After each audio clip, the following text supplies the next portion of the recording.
तो भगवत गीता को दुनिया के सभी दर्शन शास्त्रियों ने, सभी जो फिलोसफर्स हैं, सभी जो विद्वान हैं, सबने उसको ग्रहण करके अपने अपने बुद्धि के अनुसार, सोच के अनुसार उसका अनुवाद भी किया है, ट्रांसलेशन, और उसकी व्याख्या भी की है, उस पर परपोर्ट भी लिखे हैं।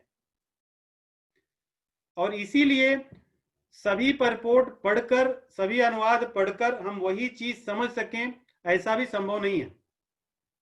जितने ही अधिक पढ़ेंगे, यदि हमें सही ज्ञान नहीं होगा तो हम उनके तथ्य को न देख करके भ्रमित हो सकते हैं। जैसे मैं पहले भी उदाहरण दिया हूं, जो कबड्डी खेल होता है उसमें दो पक्ष के लोग होते हैं। अगर एक पक्ष का कोई एकदम लगड़ा, पतला, दुबला और शक्तिहीन व्यक्ति दूसरी तरफ जाए तो संभावना है कि उसको कोई पकड़ लेंगे, वो कुछ नहीं कर सकता और उसकी सांस टूट जाएगी और वो हार जाएगा।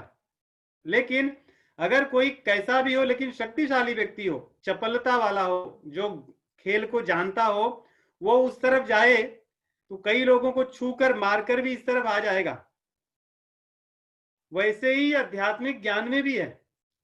यदि हमें भगवान की कृपा से हमें कुछ ज्ञान है, हम चीजों को सही दृष्टि से जानने लगे, तो हम बहुत सारी कमेंट्रीज को पढ़कर, सुनकर उसके तथ्य को समझ सकते हैं कि वो क्या कह रहे हैं। और अगर नहीं है तो उसको पढ़कर हम भ्रमित भी हो सकते हैं और हमें नहीं पता चलेगा कि क्या सही है, क्या गलत है। और वैसे भगवत गीता का मुख्य उद्देश्य ही है हमारे जीवन के भ्रम को दूर करना। भगवत गीता पढ़ने के पश्चात हमारे जो भ्रम हैं वो नष्ट हो जाएं, हमें चीजें दिखनी लगे जो जैसी हैं वैसी। तो यही भगवत गीता का मुख्य उद्देश्य है। यदि इसको पढ़ने के बाद भी हमारे जीवन में भ्रम बना रहे, इसका अर्थ यही है कि हमने उसको सही व्यक्ति से नहीं पढ़ा और सही ढंग से नहीं पढ़ा। सही व्यक्ति और सही ढंग दोनों आवश्यक है, क्योंकि ये भगवत वाणी है। भगवान ने इसको जीव मात्र के लिए, सबके लिए बनाया है, इसलिए उन्होंने सब कुछ इसमें रखा है। ज्ञान योग, कर्म योग, आप कोई भी योग कहिए, भक्ति योग, सांख्य योग, ध्यान योग, अष्टांग योग, जो भी आपको समझ में आता हो, भगवान ने सारे योगों को इस ग्रंथ में समेट कर रखा है। सबके लिए इसमें है सब कुछ। कभी कभी हम कहते हैं कि there is something for everyone, ऐसा नहीं है। There is everything for everyone. जिसको जो चाहिए इस ग्रंथ में भगवान ने सब कुछ रखा हुआ है। हम यहां आकर के ऐसा नहीं कि इतना ही पाएंगे, हम यहां आके हमें जितना चाहिए उतना पाएंगे, उसमें कोई कमी नहीं हो सकती। यही इस ग्रंथ की महत्ता है और यही भगवान की वाणी भी है। इसीलिए एक मंत्र आता है, आप लोग सुने होंगे, ओम पूर्णमदः पूर्णमिदं पूर्णात् पूर्णमुदच्यते, कि जो पूर्ण है उसमें से पूर्ण निकाल लो तो पूर्ण बचता है और जो निकलता है भी पूर्ण होता है। पूर्णस्य पूर्णमादाय पूर्णमेवावशिष्यते, पूर्ण में से जो निकलता है वो भी पूर्ण है, जो बचता है वो भी पूर्ण है। तो भगवान की वाणी है ही ऐसी कि उसमें हम जो चाहेंगे सो मिलेगा, लेकिन पूरा मिलेगा, पूर्ण रूप से मिलेगा। बस हमें समझने की सही दृष्टि हो हमारी, और हमें समझाने वाले की दृष्टि सही हो, उसकी दृष्टि में खोट ना हो। क्योंकि भगवत गीता को भगवान भगवत गीता में भी कहते हैं, अंत में कहते हैं कुछ लोग इसको अपनी विद्वता को दिखाने के लिए पढ़ेंगे। भगवान कहते हैं कि उनको भी मैं कुछ फल दूंगा, उनको भी निराश नहीं करूंगा। लेकिन विद्वता को दिखाने के उद्देश्य से हम पढ़ें या समझें तो जो भगवान कहना चाह रहे हैं वो शायद नहीं समझ पाएंगे, उस भाव को नहीं ले पाएंगे। इसलिए हमें जो अर्जुन और कृष्ण का भाव है उस भाव से ही इसको समझना होगा। और अर्जुन और कृष्ण का भाव पूरे भगवत गीता में गुरु और शिष्य का है, भगवान और भक्त का है, और उसी भाव से भगवान ने उस बात को कही है और उसी भाव से अर्जुन ने उसको ग्रहण किया है। दूसरी चीज, ये भगवत गीता ऐसा नहीं कि केवल बूढ़ों के लिए है, जवान के लिए है, या एक तरह के कार्य करने वाले व्यक्ति के लिए है। ये भगवत गीता सबके लिए है। ऐसा भी नहीं है कि भगवत गीता उस समय जब भगवान थे द्वापर युग में, द्वापर में, तब के लिए, अभी हम लोगों के लिए नहीं है। भगवत गीता सभी युगों के लिए, ये टाइमलेस नॉलेज है। अर्जुन सोचो, जो व्यक्ति वॉरियर है, एक योद्धा है, युद्ध भूमि में खड़ा है, उन्होंने इस गीता के ज्ञान को लेकर के अपने कर्तव्य को निभाया। तो जो व्यक्ति युद्ध करने के लिए खड़ा है उसको, और जो युद्ध मैदान में नहीं है उसको, सबके लिए आवश्यक है। वैसे हम भी अपने जीवन में देखें तो हमेशा युद्ध के लिए तो तैयार हैं, सबसे युद्ध कर रहे हैं, अपने कामनाओं से, अपनी कमियों से, अपने द्वेष की भावना से, अपने क्रोध होने की जो कमी है, क्रोध करने की जो कमी है, ऐसी कितनी कमियां हमारे हैं जिन शत्रुओं से हम लड़ रहे हैं। ये एक नहीं, बहुत अनंत है। इन अनंत शत्रुओं से लड़ने के लिए हमने, जैसे अर्जुन ने दुष्टों से लड़ने के लिए भगवत गीता सुनी और उनसे युद्ध किया, वैसे हम इन शत्रुओं से लड़ें, उसके लिए भगवत गीता जो है ये हमें काम आएगी। ये हमारे लिए एक वेपन है, हथियार है, और इसको श्रवण करके, सुन करके हम युद्ध करके विजयी होंगे, ये भी इस भगवत गीता में कहा गया।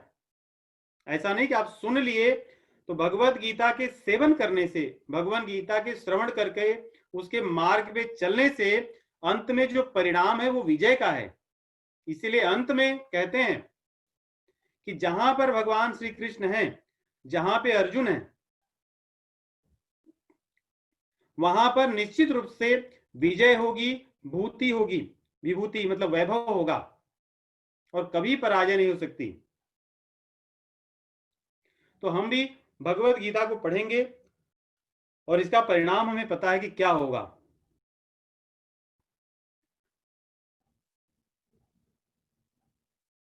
दूसरी चीज ये देखिए, भगवत गीता कही कैसे गई। महाभारत की कथाएं, जैसे आप लोगों में से कुछ लोगों ने कहा कि सीरियल से ही हमने देखा सुना, और ये हम लोगों का सौभाग्य है कि कम से कम सीरियल के माध्यम से हम पात्रों को जानते हैं, कथाओं को जानते हैं। नहीं तो ये भी नहीं सीख पाते। हम ऐसे युग में जी रहे हैं जहां पे ये भी संभव न होता। तो वे लोग बड़े हमारे ऊपर उपकार करके गए हैं, जिन्होंने सीरियल के माध्यम से ही हमें कुछ सिखा गए।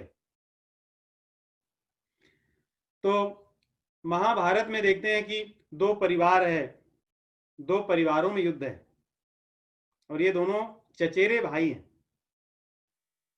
धर्म के आधार पर जिनका अधिकार था राज्य करने का, ऐसे धर्मात्मा युधिष्ठिर को उनके काका ने ही स्वयं राज्य न करें ऐसी जो योजनाएं थी उसका पालन होने दिया। वे राजा थे, चाहते तो अपने पुत्र को कहते कि अब नहीं हो सकता, इनफ इज इनफ। युधिष्ठिर ही वास्तव में धर्म के आधार पर चलने वाले हैं, उन्हें ही राज्य करना चाहिए। लेकिन मोह के कारण, जैसे शरीर से तो उनके पास नेत्र नहीं थे, लेकिन विवेक भी नहीं था, विवेक भी अंधा था, विवेक से भी अंधे थे। इसलिए उन्होंने अपने भतीजे को राज न दे करके अपने पुत्र को ही राज देना चाहा। इसलिए उनके पुत्र दुर्योधन ने कितनी योजनाएं की कि इनको राज न मिले, उनको तरह तरह के मर जाएं, इस तरह की व्यवस्थाएं की। लेकिन भगवान की कृपा जहां होगी, भगवान जो चाहेंगे वही होगा, कोई कितना भी प्रयास करे। ये भी हमें देखने को मिलता है। भगवान की कृपा से वे बचे रहे, और बाद में खांडव प्रस्थ में जाकर के अपने राज्य को बढ़ाया, क्योंकि धृतराष्ट्र ने उनको वैसी भूमि दे दी जहां पे कुछ ज्यादा हो नहीं सकता था।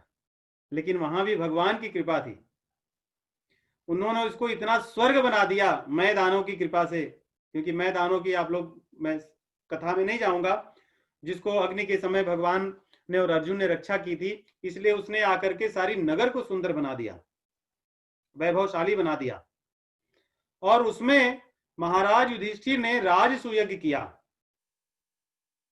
और उस राजसूयज्ञ में उनके वैभव को देख करके दुर्योधन और भी जल उठा कि मैं तो इन लोगों को ऐसा करना चाहा था, लेकिन ये लोग तो इतने महान ऐश्वर्य को प्राप्त कर लिए। फिर उसने दुष्टों को मिला करके सब लोगों को की संधि करके ऐसी योजना बनाई कि जिससे युधिष्ठिर महाराज अपने भाइयों सहित उस राज्य को खो बैठे। इससे भी हमें बहुत कुछ सीखने की मिलती है कि दुष्टों के साथ धर्म का पालन न करें। देखिए महाभारत और रामायण में यही अंतर है। महाभारत में तरह तरह के पात्र हैं, सब तरह के पात्र हैं। आप जिसको भी सोचोगे महाभारत में एक व्यक्ति मिल जाएगा वैसा, वो भी इस युग में हमारे आपके समय में रहने वाला। तो महाराज युधिष्ठिर को द्यूत क्रीड़ा के लिए ललकारता है। क्षत्रिय का धर्म तो होता है कि ललकारने पर जाए, लेकिन द्यूत क्रीड़ा के लिए नहीं। लेकिन क्योंकि कलयुग के आरंभ का समय था, इसलिए धर्म की भी गति धीमी हो गई थी, नीची हो गई थी, इसलिए महाराज जाकर के उनके साथ द्यूत क्रीड़ा करते हैं। और द्यूत क्रीड़ा में भी जब वो हार जाते हैं और बाकी सब चीजें होती हैं, आप सब जानते हैं। और उसके बाद में जब वो लौट कर आते हैं 12 और 1 13 वर्ष के बाद, तब भी राज्य देने से दुर्योधन मना कर देता है। सब लोग समझाए, उसकी माता ने समझाया, उसके पिता ने भी ऊपर से समझाया। उनको मन में था कि चलो इतना बड़ा राज्य मिल गया है और रहे तो क्या है। और तो और भगवान श्री कृष्ण स्वयं गए समझाने के लिए, तथा उन्होंने अन्य लोगों को भी भेजा जो उसको समझा सकते थे। लेकिन समझ तो वही सकता है जो समझना चाहता है। भीष्म पितामह से दुर्योधन ने कहा कि धर्मम अहम जानामि जानामि च अधर्मम, मैं दोनों को जानता हूं, धर्म क्या है अधर्म क्या है, लेकिन पितामह मैं करूंगा वही जो मुझे अच्छा लगता है। ऐसे भी लोग हमें मिलेंगे संसार में कि मैं जानता हूं क्या सही है क्या गलत, और हम भी कई बार वही करते हैं, लेकिन करूंगा वही जो मुझे अच्छा लगता है। ये दुर्योधन है हमारे मन में। तो अर्जुन ऐसे भी दुर्योधन से लड़ते हैं भगवत गीता सुनकर, तो हम भी ऐसे दुर्योधन से जो हमारे भीतर है, संसार में है, जिनका हमारे ऊपर प्रभाव, उनसे लड़ेंगे कि हम धर्म को जानते हैं, अधर्म को जानते हैं, लेकिन मनमानी वही करेंगे जो मुझे अच्छा लगता है। ये मनमानीपन हमारा भगवत गीता से नष्ट होता है। तो सब कुछ होते होते युद्ध का समय आ गया, और भगवान वेदव्यास को पता था कि आगे क्या होने वाला है, पूरा कौरव वंश नष्ट हो जाएगा। और ये जो राजा है, जो नेत्र से या शरीर से अंधा होने के साथ साथ अपने विवेक से भी अंधा है, इसको मैं जाकर के थोड़ी सहायता कर दूं जिससे वो देख सके कि क्या होगा। तो उन्होंने जाकर के कहा कि धृतराष्ट्र, मैं तुम्हें दिव्य दृष्टि देना चाहता हूं,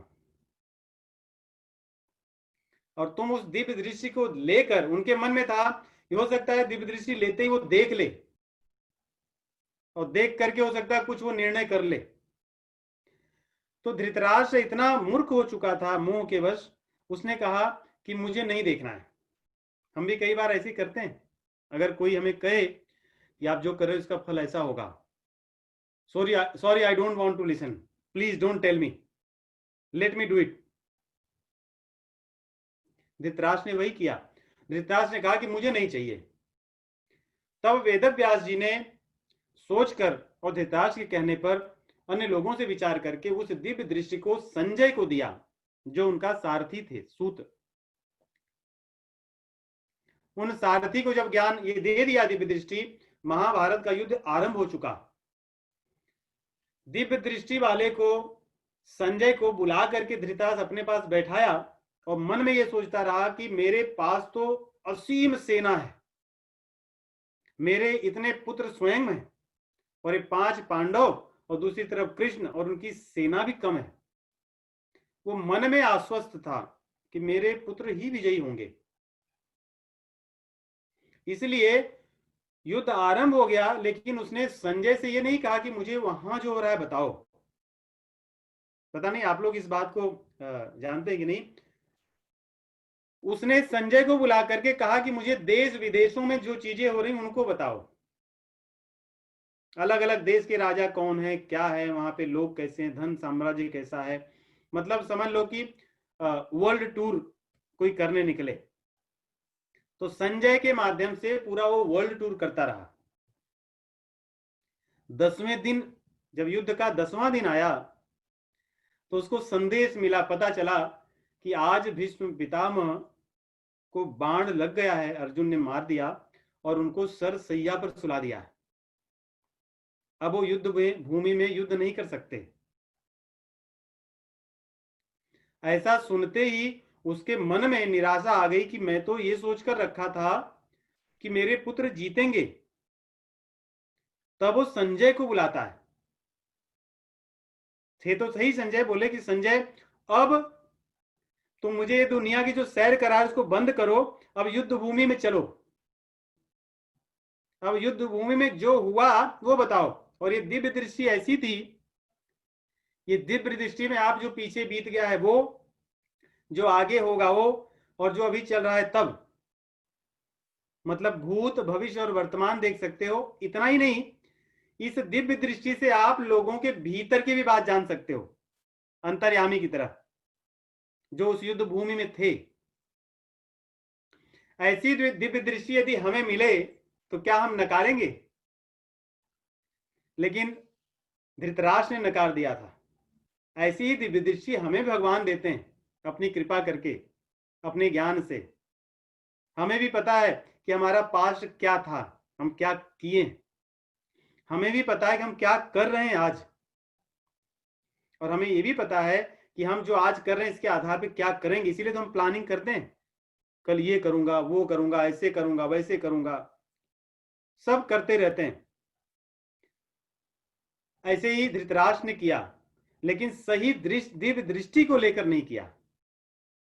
हमारे संत महात्मा गुरु सदग्रंथ हमें यही सिखाते हैं कि आपका पास्ट क्या था। पापी थे हम, इसीलिए आज ऐसी दशा में हैं। हमारे जीवन में दुख का कारण यही है क्योंकि हमने ही पैदा किया है। आज हम जो कर रहे हैं यही हमें आने वाले भविष्य में कुछ देगा, इस बात को हम भी जानते हैं। यही दिव्य दृष्टि लेकर यदि हम उसको सही समय पे उपयोग करें तो चीजों को पहले ही चीज जाएं। लेकिन धृतराष्ट्र ने लेकर उसको साइड में रख दिया और दुनिया घूमता रहा, और 10वें दिन पता चलता है तो वो कुछ नहीं कर सका। ऐसी भी संभावना होती, यदि वो दिव्य दृष्टि पहले ही दिन देखता तो उसी दिन बोलता कि युद्ध नहीं होगा। वैसे हम भी यदि दिव्य दृष्टि को सही समय पर देखें कि हमारा क्या होने वाला है, एक दिन हम नष्ट हो जाएंगे। नष्ट होने के पहले हमें कुछ कर लेना है। भगवान कृष्ण जो कह गए थे उसको मान लेना है, भले तब नहीं माना, अब मान लूं। भगवान कृष्ण कह गए थे युद्ध ना करो। दिव्य दृष्टि होती तो मान लेता, लेकिन उसने दिव्य दृष्टि को ही अपने बगल में रख दिया और आगे करता रहा। जैसे हम लोग सॉफ्टवेयर की भाषा में कहते हैं बैकलॉग, तो बैकलॉग में रख करके वो अपना आगे का काम करता रहा। और 10वें दिन इसीलिए पहला श्लोक ही आरंभ होता है धृतराष्ट्र उवाच। और आगे आप देखोगे जो उसका प्रश्न भी है, प्रश्न भी पास्ट टेंस का है। ऐसा नहीं कि क्या कर रहे हैं, इसमें मतलब क्या किए, मतलब वो 10 दिन में क्या हुआ वो बताओ पहले, कि हुआ कैसे ये। तो इसके पहले कि हम लोग आरंभ करें, मेरे मन में 2 चीजें आई। एक तो ये, एक जो दिव्य दृष्टि है, देखिए ये हम सबको भगवान ने दी है। हम लोग एक गाएंगे पद, 2 पद हैं। एक तो पेज नंबर 77 पर है। जब मैं गुरुजी को पहली बार सुना था तो उनकी कथा में ये पद था जो नरसिंह मेहता जी का लिखा हुआ है। 2 लाइन ही हम लोग गाएंगे। पेज 77 में गीता रामायण मारी अंतरनी आंखों, उसमें देखोगे तो जो नीचे भजन है उसमें राइट साइड में जो बॉक्स है उसमें फर्स्ट 2 लाइन्स। गीता रामायण मारी अंतरनी आँखों, गीता रामायण मारी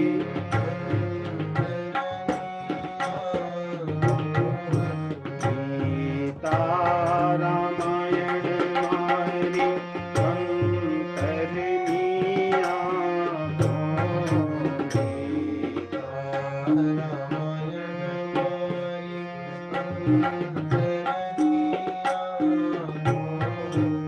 प्रभु दे दीजिए माने उड़वानी पाँखों, प्रभु दे दीजिए माने उड़वानी पाँखों, प्रभु दे दीजिए माने उड़वानी पाँखों,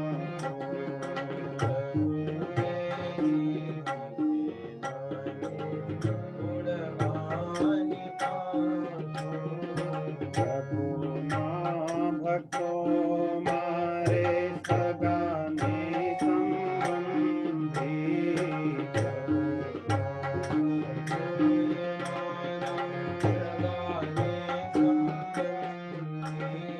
छोटी ग्रंथि टूटी मारी माया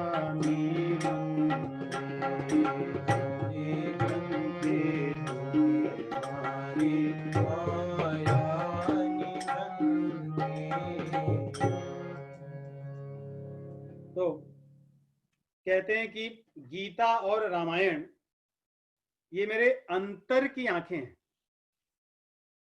1 मिनट मुझे दीजिए।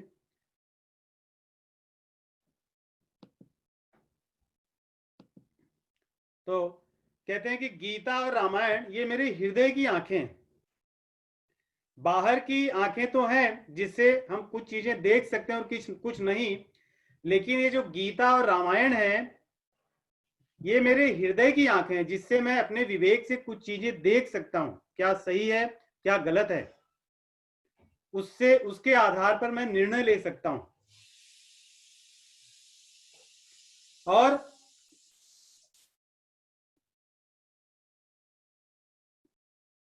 ये दो मेरे प्रभु ए दीधीचे मने उड़वानी पांखों, और ये मेरे उड़ने के लिए पंख हैं। जैसे पक्षी भी अपना निर्णय या उड़कर वहीं जाता है जहां पे उसको समझ में आता है कि जाना चाहिए, वैसे ही गीता और रामायण ये मेरे विवेक हैं, ये मुझे जहां चाहेंगे वहां उड़ाकर ले जाएंगे। मैं इन्हीं के आधार पर उड़ूंगा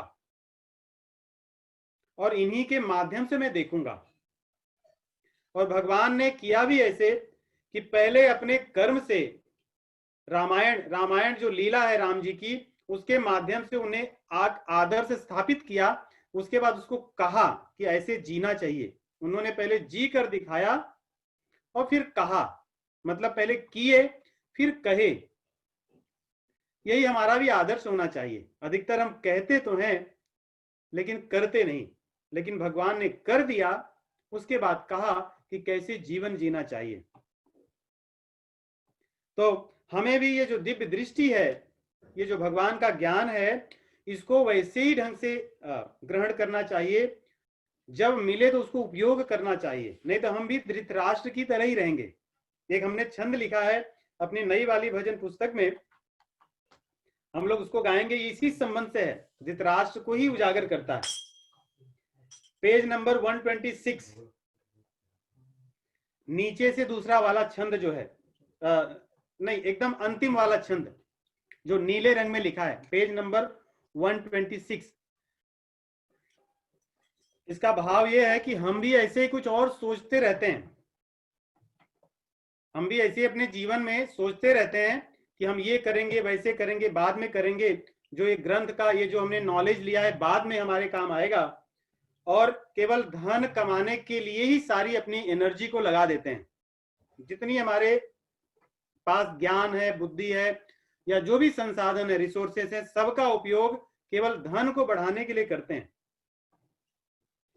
और सबको देखते हैं कि सबकी लुटिया डूबी जा रही है, फिर भी हम निश्चिंत रहते हैं कि हमारी नहीं डूबेगी, और एक दिन फिर हमारी भी डूब जाती है, तब बहुत देर हो गया रहता है। यही हाल धृतराष्ट्र का था। अरे तू कछु और विचारत है नर, तेरो विचार धर ही रहे गो। तू कछु और विचारत है नर, तेरो विचार धर ही रहे गो। तू कछु और विचारत है नर, तेरो विचार धर ही रहे गो। कछु और विचारत है नर, तेरो विचार धर ही रहे गो। कोटि उपाय करे धन के हित, भाग लिखो तीतनो ही लहे गो। कोटि उपाय करे धन के हित, भाग लिखो तीतनो ही लहे गो। हे भोर की साँझ हरि पल माझ, सुकाल अचानक आई गए गो। भोर की साँझ हरि पल माझ, सुकाल अचानक आई गए गो। भोर की साँझ घरी पल माझ, सुकाल अचानक आई गए गो। भोर की साँझ घरी पल माझ, सुकाल अचानक आई गए गो। राम भजो न कियो कछु सुकृत, सुंदर यो पछताई रहे गो।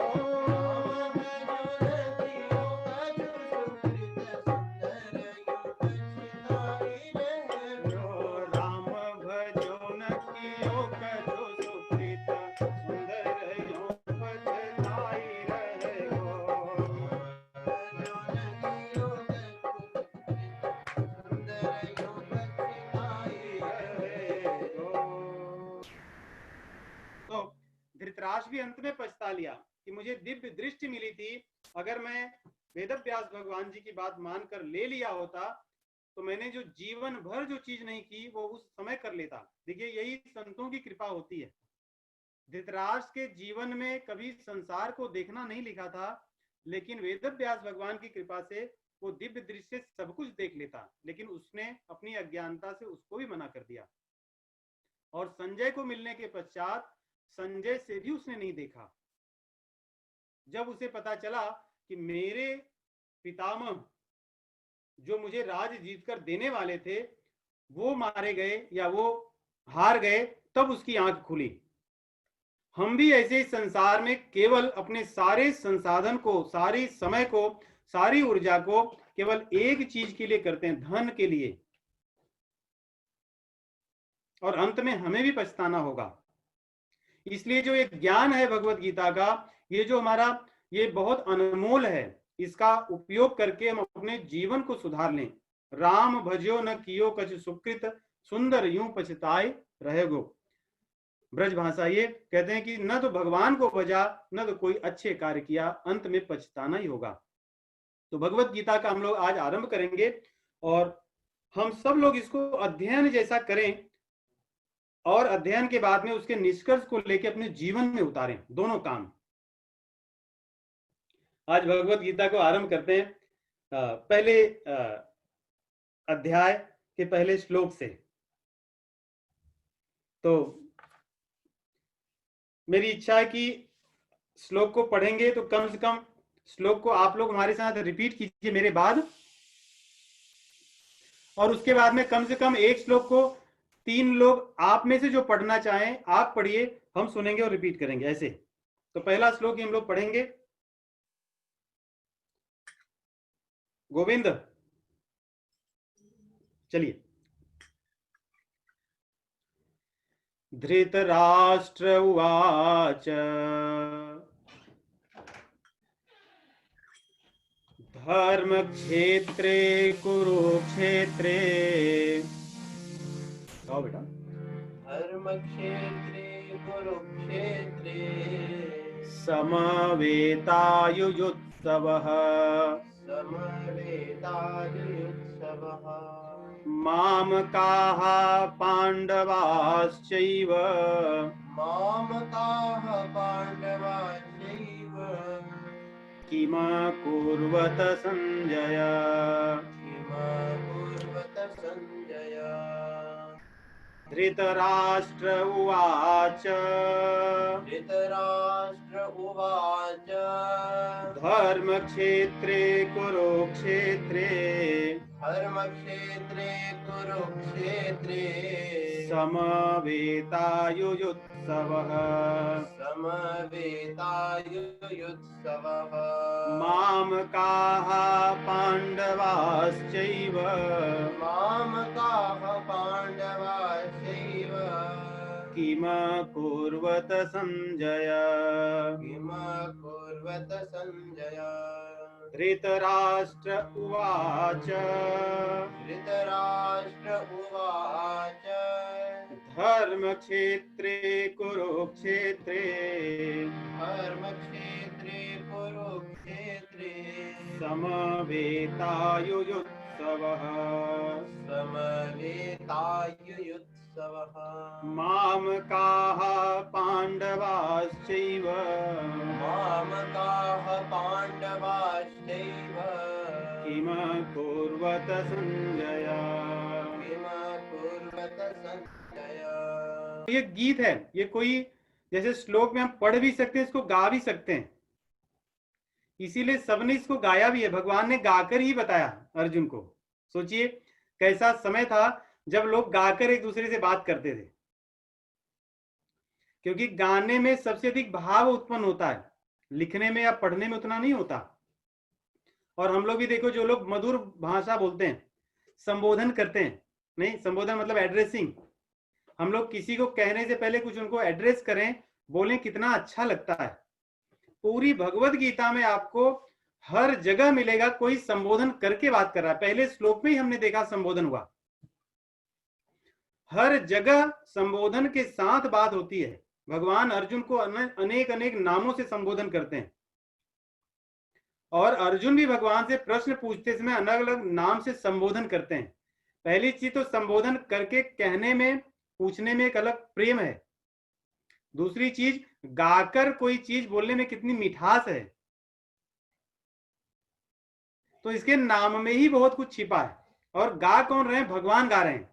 किसके लिए गा रहे हैं? भक्त के लिए गाते हैं, जबकि होता उल्टा है। भक्त गाता है भगवान के लिए, यहां भगवान ही गा रहे हैं प्रेम बस। तो इसको हमें भी गाना चाहिए, बड़ा सुंदर है। मैं भी कई बार अलग अलग ढंग से गाता हूं भगवत गीता को। मैं अपने बारे में आपको बताऊं, मुझे मेरे काका जी थे जिन्होंने एक भगवत गीता दी थी। और पहले के जमाने में होता ऐसा था, कोई एक पुस्तक खरीद लिए, 25 साल 30 साल या 50 साल पहले की खरीदी हुई पुस्तक है। उन्होंने मुझे एक पुस्तक दी थी जिसका ऊपर का जो जिल्द था, कवर थी, वो फटी हुई थी। उसके बाद से जो पन्ने शुरू होते वहां से शुरू हुई थी। और मैं छठी में पढ़ता था। उन्होंने मुझे दिया था, मुझे वो बाबा बोलते थे, बोले बाबा इसको रखो। बाबा मतलब छोटे बच्चों को प्रेम से कहते थे मुझे, इसको रखो पढ़ना। तो मैं उसको समझ में नहीं आता था, लेकिन मैंने उसको गाना सीख लिया था सुन करके। मैं उन श्लोकों को गाया करता था। विशेष रूप से जब मेरी संस्कृत की पढ़ाई शुरू हुई 8वीं कक्षा से, पहले थोड़ा बहुत जानता था, मैंने बड़ी रुचि के साथ पढ़ा और गाया करता था। हमारे स्कूल में भगवत गीता श्लोक प्रतियोगिता होती थी, जिसमें कुछ लोगों ने इसलिए भाग लेना छोड़ दिया था कि हर साल मुझे ही पहला वो मिलता था जो क्योंकि मैं गाना मुझे बहुत अच्छा लगता था। और मैंने 11वें अध्याय के बहुत से श्लोक को वैसे ही उस समय याद कर लिए थे, गा गा कर। आते जाते जहां भी जाता, दूध लेने जाता तो मैं गाते हुए जाता था, और आता गाते हुए आता था। ऐसे ही समय में अपने उन श्लोकों को मैंने सब गाने, मुझे अच्छा लगता, कुछ मतलब नहीं पता था लेकिन गाता था। मुझे लगता है वो भगवान की कृपा। और उस पुस्तक को मैं रखा था बहुत सालों तक। फिर मैंने एक दूसरी पुस्तक ली, जो मेरा जब विवाह होने वाला था उसके पहले मैंने अपनी पत्नी को दिया था, होने वाली पत्नी को, यह भगवत गीता। उनको कहता था पढ़ा करो। और मेरी जो दी हुई उनकी पुस्तक थी, उसको चूहों ने काट दिया था, जो बच्ची कुची थी चूहों ने काट करके उसको खराब कर दिया। लेकिन ये कहना ही चाहता था कि बड़ी गाने वाली चीज है, बहुत अच्छी लगती है। हम लोग इस श्लोक को गाएंगे संगीत के साथ। धर्म क्षेत्रे कुरुक्षेत्रे समवेतायुधोत्सवः। धर्म क्षेत्रे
कुरुक्षेत्रे समवेतायुधोत्सवः।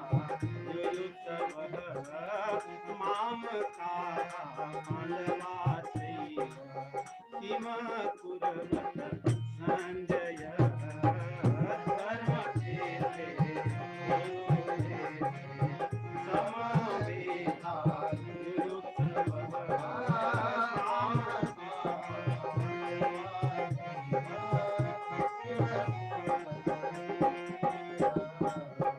धर्म क्षेत्रे कुरुक्षेत्रे समवेता युयुत्सवः।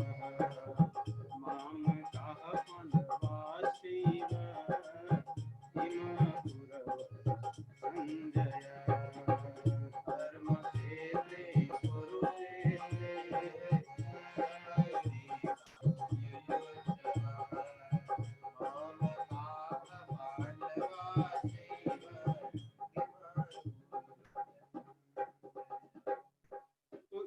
भगवान द्वारा गाई हुई ये गीत है। इसको हम गाएंगे तो हमारे हृदय में उतरेगा, और जितना ही प्रेम से गाएंगे उतना ही प्रेम से भगवान अपनी कृपा भी करेंगे। उनकी कृपा के बिना तो हम इसको जान ही नहीं सकते, क्योंकि ये भगवत वाणी है। भगवान ने अंत में अर्जुन को कहा कि ये कोडेड ज्ञान है, इसको कोई पढ़कर समझ ही नहीं सकता जब तक कि मेरी कृपा ना हो। मैं जब चाहूंगा तो कोई समझेगा। इसीलिए गोस्वामी जी लिखते हैं कि जाने सोई जय देहु जनाई। जानेगा तो वही जिसको आप चाहोगे।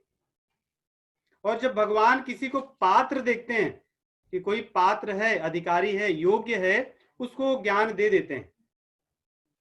मेरी भगवत गीता की यात्रा ऐसे उस भगवत गीता की पुस्तक से शुरू हुई थी, लेकिन मुझे भगवत गीता के बारे में जो कुछ मैंने सुना, मेरा आरंभिक जो ज्ञान था वो स्वामी राम सुखदास जी की कृपा से है। जब मेरा नए विद्यालय में मेरा नाम लिखाया गया, पहले मैं सरकारी स्कूल में पढ़ता था 5 तक, उसके बाद में वो विद्यालय 7 के बाद नहीं था, तो बड़ी मेहनत से मेरे नाम लिखाए गए किसी एक अच्छे स्कूल में जहाँ अच्छे लोग जाते थे। वो पूरा विद्यालय ही 90% मारवाड़ियों से भरा था और बड़े अच्छे लोग आते थे उस विद्यालय में। तो मेरे पिताजी की इच्छा थी कि वहां मेरा नाम लिखा जाए। तो बहुत मेहनत करके उन्होंने कैसे भी नाम उस लिखवाया, और बड़ी लंबी कहानी है। मेरा नाम लिखाने में वो मेरी एक अलग कथा है, लिखा गया। और मेरी जो प्रधानाध्यापिका थी वो सरीन शिक्षिका थी, जो पंजाबी थी, बड़ी अच्छी थी, भक्त थी, भक्ता थी भगवान की। उन्होंने मेरे अंदर भगवान के जो श्लोक है ना, ये जो चौपाई रामायण है, उनकी व्याख्या करने की मैंने उनसे सीखा। उन्होंने स्कूल में ही वो सिखाती थी, एक दोहे को 1 घंटा पढ़ाती थी। सब लोग सो जाते, मुझे बड़ा अच्छा लगता, मैं उसको पूरे नोट लिखता था। तो मैं जब उस नए स्कूल में गया तो वहां से आते समय रास्ते में जो पूरा वो बस्ती ही मारवाड़ियों की है जहाँ पे स्कूल था, वहां पे एक पार्क था, वहां पे स्वामी रामसुखदास जी आया करते थे, हर साल आते थे। तो उनके पोस्टर लगे होते थे। मैंने देखा कि ये स्वामी रामसुखदास जी आ रहे हैं, तो मैं घर जाने के बाद में अपने होमवर्क करके शाम को वहां आता था जब वो आते थे। और मुझे उसमें इतना भी नहीं पता था कि जो प्रसाद बंटता है वो सबके लिए होता है। तो मुझे लगता है कि ये प्रसाद जो बंटता है इन लोगों के लिए होगा। तो मेरी इच्छा तो होती थी खाने की, लेकिन मैं उसके बाद लौट आता था। तो लेकिन मुझे कुछ समझ में नहीं आता था, लेकिन उनकी बात सुनने में अच्छी लगती थी। मैंने उनकी एक भी चीज नहीं समझा जब तक वहां जाता था। और साल में वो 2 बार आते थे। फिर वहां से मैंने 25 पैसे में एक पुस्तक खरीदी थी, जिसका नित्य स्तुति नाम की पुस्तक है, वही भगवत गीता, वो गीता प्रेस में मिलती है। उस पुस्तक में भगवत गीता के सारे श्लोक हैं स्तुति के। तो मैंने देखा कि ये तो श्लोक वही हैं जो मैं इसमें पुस्तक में कभी कभी गाता हूँ, देखता हूँ। तो मुझे पता चला कि इस अध्याय के ये सारे श्लोक हैं। तो मैंने उनसे वो सीखा था। उनकी पुस्तक में कहीं लिखा था माया, सत्ता, मुझे कुछ समझ में नहीं आता, लेकिन ऐसे कभी पढ़ लेता। धीरे धीरे ऐसे बड़े होने पर और भगवान की कृपा से यहाँ वहाँ सुनने पर और संतों की कृपा से ही थोड़ा भगवत गीता का ज्ञान हुआ और मेरी बड़ी रुचि जगी। समझ में आए ना आए, मैंने भगवत गीता की कई पुस्तकों को पढ़ा। मैंने शंकराचार्य जी के द्वारा जो भाष्य लिखा गया उसको पढ़ा। मैंने स्वामी श्रील प्रभुपाद जो इस्कॉन जो संस्था है उसके जो संस्थापक हैं, उनकी भगवत गीता को पढ़ा। उससे भी बहुत कुछ मैंने सीखा।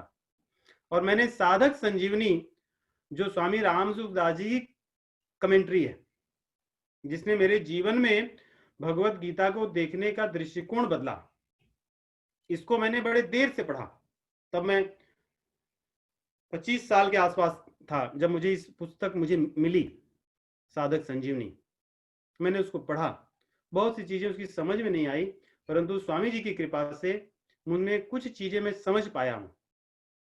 उसके पश्चात मैंने गुरुदेव जी की जो भाष्य है उसको भी पढ़ा है।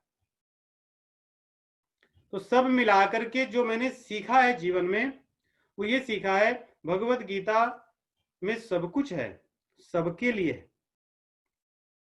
और भगवत गीता हमें दृष्टि प्रदान करेगी, लेकिन इसमें हमारी श्रद्धा होनी चाहिए।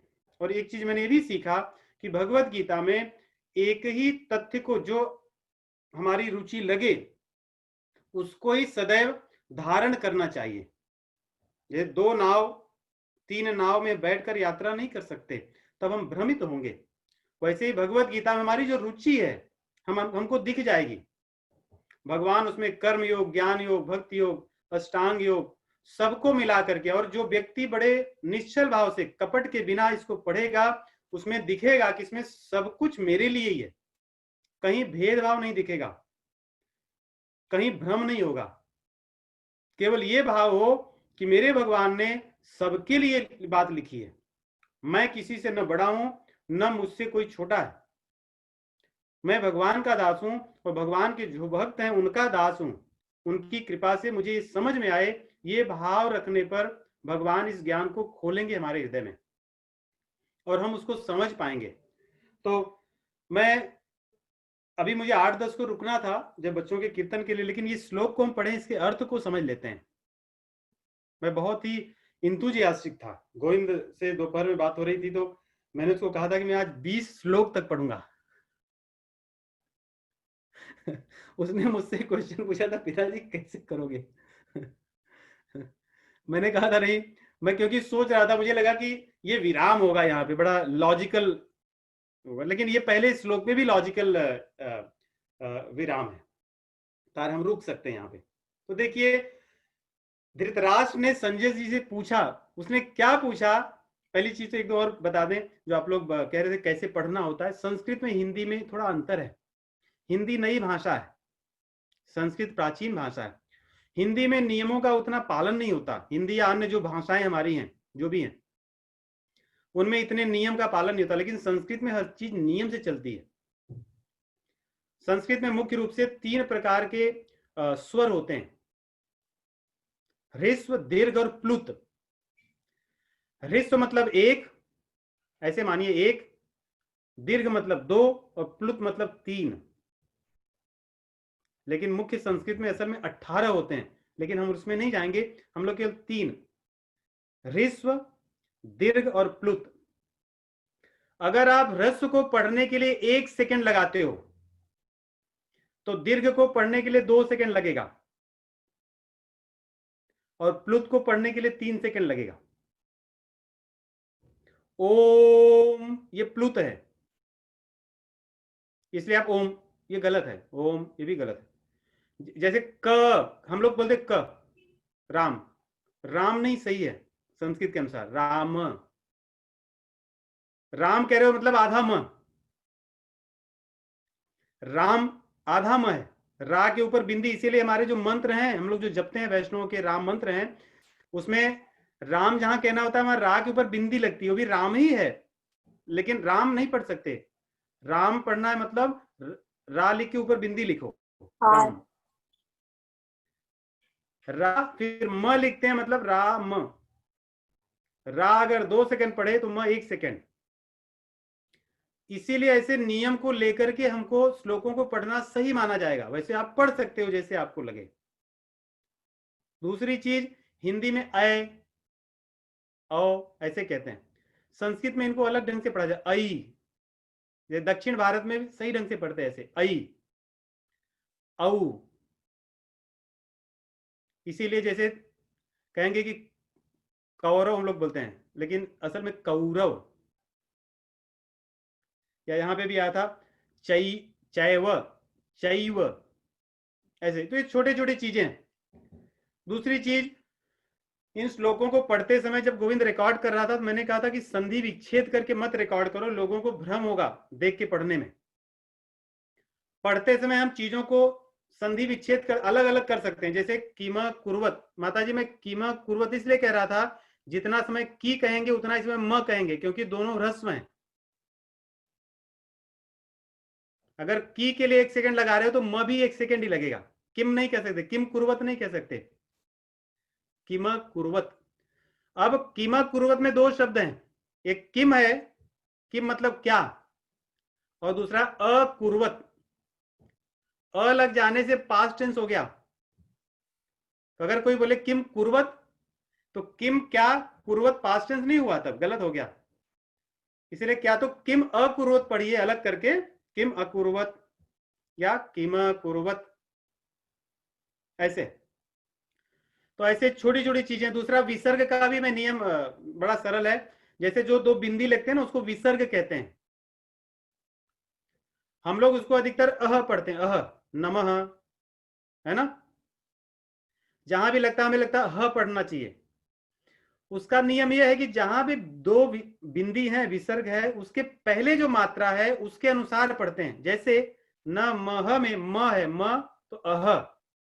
यहां पे माम का में आ है तो उसको आहा पढ़ेंगे, हा, ह नहीं पढ़ेंगे। माम काहा। वैसे म ती, अगर म ती लिख के ती के बाद है तो म ती ही। और ऊ के बाद रहेगा, जैसे गुरु, गुरु के बाद में अगर बिंदी रहे गुरु हु। ये नियम है। तो ऐसे छोटे छोटे नियम है जो हम लोग पढ़ते रहेंगे तो उसमें समझते रहेंगे। जरूरी नहीं हमें अभी पता हो और हम वैसे ही करें। ये सब चीजें हमारी उच्चारण को स्पष्ट और शुद्ध करेंगी। तो पहला ही प्रश्न देखो। और राम जी, ए और ओ को भी हम दीर्घ मानते हैं ना? फिर से कहिए आप। ए और ओ उसको हम दीर्घ मानते हैं, ह्रस्व नहीं मानते हैं। जी, उसको निर्भर करता है, उसको दोनों मान सकते हैं, लेकिन मुख्य रूप से उनको दीर्घ ही मानते हैं। गीत में संस्कृत के नियम ए ओ को आप लघु भी मान सकते हो, दीर्घ, जहां पे गाने में आपको जैसी आसानी हो वैसे, लेकिन मुख्य रूप से उनको दीर्घ ही मानते हैं, बड़ा मानते हैं।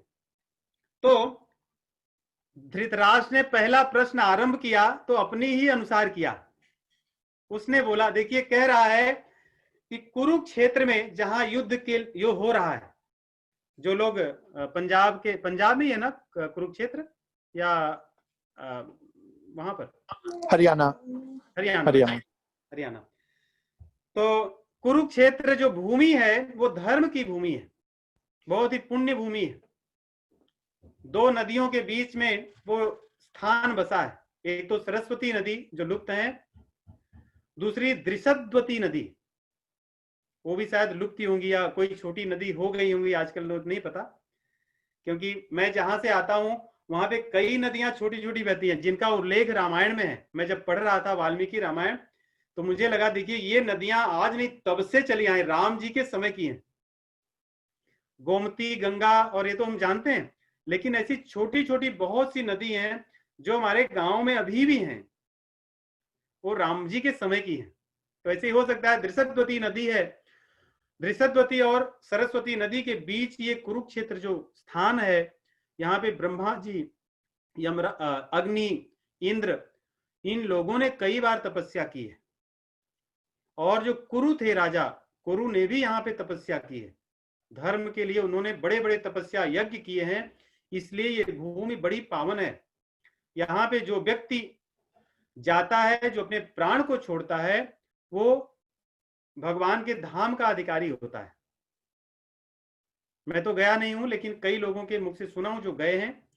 आज भी ये पावन भूमि है, भगवान ने इस भूमि को ही चुना था युद्ध के लिए, जिससे यहाँ पे जो दुष्ट लोग भी शरीर त्याग रहे हैं। देखिए कितने दयालु हैं भगवान, क्योंकि उन्होंने व्यवस्था बनाई थी सब लड़ने की, उनकी इच्छा थी कि सब लड़ें, इसीलिए बहुत कुछ करके भी कोई कुछ रोक नहीं सका।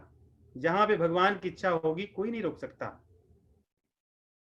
क्योंकि उनकी योजना बड़ी थी। उनको पता था कि ये दुष्टों को दंड एक साथ में ऐसे ही दे सकता हूं मैं, अलग अलग इनको कहां ले जाऊंगा, इसलिए उन्होंने व्यवस्था बनाई, सोचे कि इन दुष्टों को दंड तो दूं लेकिन इनका उद्धार भी कर दूं। भगवान कोई भी श्रेय स्वयं नहीं लेते, इसलिए उन्होंने सोचा कि इनको कुरुक्षेत्र में ले चल के लड़ाता हूं, उस पावन भूमि से ये तर गए ऐसा होगा मेरा नाम नहीं आएगा, कोई क्रेडिट नहीं लेते। तो भगवान कृष्ण ने कुरुक्षेत्र को चुना, और इस धृतराष्ट्र को पता था, इसलिए कहता है कि धर्म क्षेत्रे कुरुक्षेत्रे, कुरुक्षेत्र में गए। दूसरा इसके मन में ये भी था कि धर्म क्षेत्र में जाके क्या मेरे बेटों की बुद्धि ठीक हुई क्या क्या ऐसा तो नहीं वो लोग लड़ाई में बोले कि चलो अब नहीं लड़ते, लौट आते हैं, चलो युधिष्ठिर तुम अपना राज्य ले लो जो ले लिया हूं तुम्हारा, या धर्म क्षेत्र में जाके धर्मराज युधिष्ठिर की बुद्धि ऐसा तो नहीं बदल गई, चलो दुर्योधन तुम ले लो राज्य करो, हम लोग वन में ही रहेंगे, कोई बात नहीं। तो ऐसा तो नहीं कुछ हो गया। संजय ने कहा ऐसा कुछ नहीं हुआ। बोले तो फिर मेरे समवेता, समवेता मतलब आए हुए लोग, बड़े मेहनत से बुद्धि लगा के, जो बड़े प्रयास से गए हुए लोग, एकत्रित हुए लोग हैं मनाने के लिए, जो जैसे कहते हैं ना कोई उत्सव मनाने के लिए कहीं जाए उसको समवेत कहते हैं, जो आए हुए लोग। लेकिन कह रहा युयुत्सव, लेकिन वहां गए हुए लोग बड़े उत्साह तो थे, लेकिन सभी युयुत्सु थे। संस्कृत शब्द है युजुत्सु, मतलब जिसकी इच्छा युद्ध करने की हो।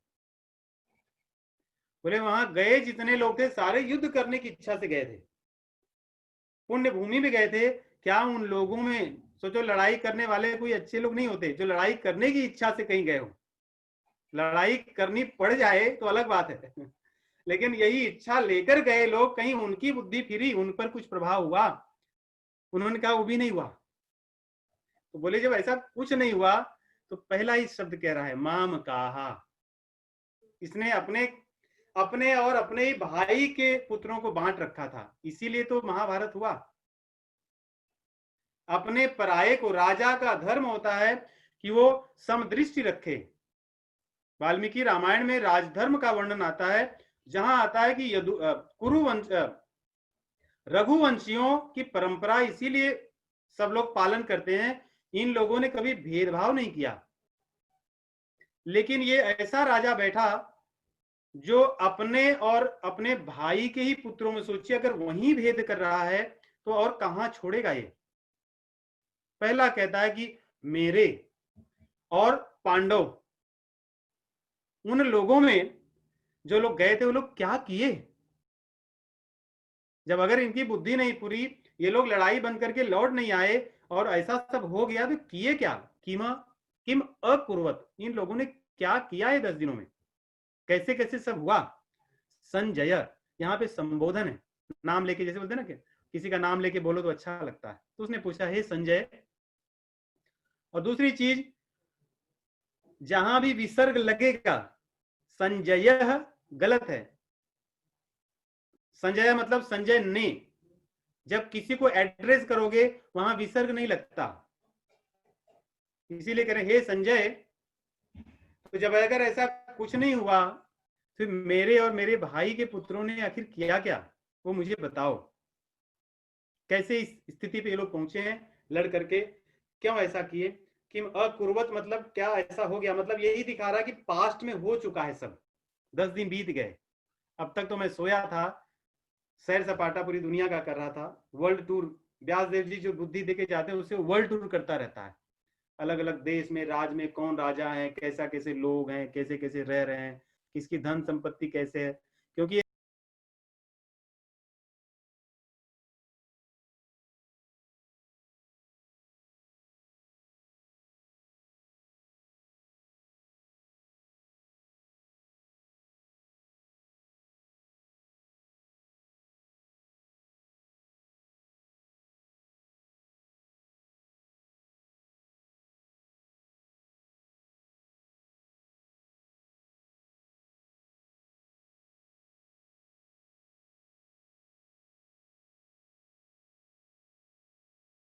निश्चिंत था कि मेरे बेटे तो जीतेंगे ही, फिर और लोगों का देखूंगी कैसे क्या कर रहे हैं।